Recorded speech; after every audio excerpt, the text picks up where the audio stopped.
We've got this weird situation where Republican propaganda has shown up on the periphery of the political system, but has gotten their claws into both factions for different reasons.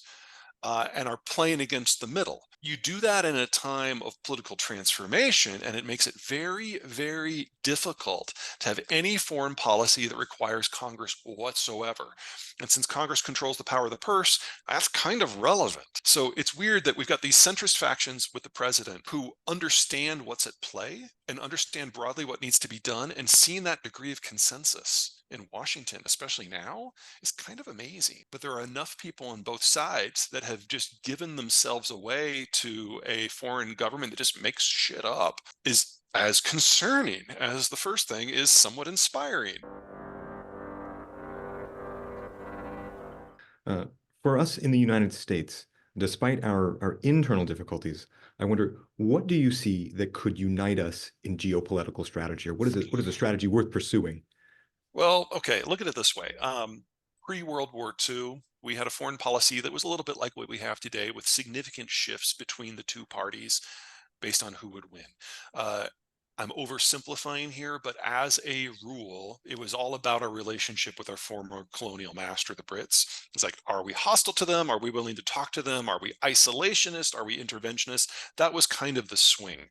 And then during the Cold War, we had a very strongly bipartisan foreign policy that was all about the Soviets. And any differences between the Democrats and the Republicans between 1945 and roughly 2015 was really just about the shading. Uh, Everyone agreed on the big issues. What we're going through right now is a once in a generation transformation of our political processes as the factions that make up our parties fall out of alliance with one another, move around and form new alliances. And until those two new alliances are solidified, which we're still a few years away from, it's difficult to know exactly what our foreign policy is going to be. We're in a transition period right now. And that means that everything is in flux, because we've got some folks who are realizing that the world we're in today, from a national security point of view, is a lot like the Cold War. And so a lot of the decision-making processes that we had from the Cold War are actually appropriate right now. Donald Trump would call these people rhinos. Mhm. But you also have the mainline Democrats who still remember that bipartisan foreign policy, and even if they were uncomfortable with it, they realize it's broadly appropriate for the moment.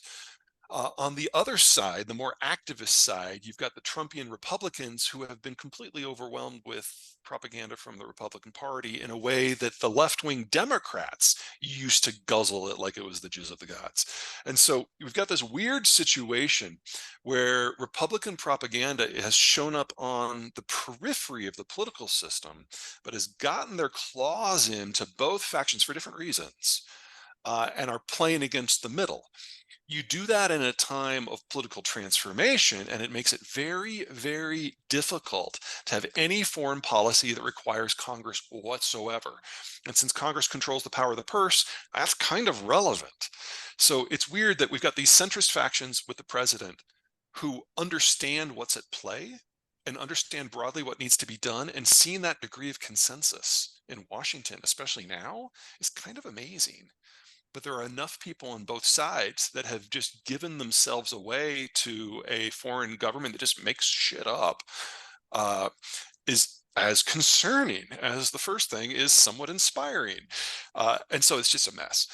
And until such time as we have another federal election, November, Hmm. that maybe clarifies a few things in Congress, this Hmm. is just where we are. And that doesn't necessarily mean we're going to get the right outcome Hmm. come November, because again, we're in a period of political transition. The Democrats, Republicans, they don't mean what they used to.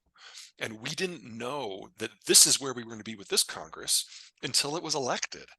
So the soonest you should expect any meaningful shift and improvement is next January when the new Congress sits. But that doesn't mean it's going to get better, at least not in the short term.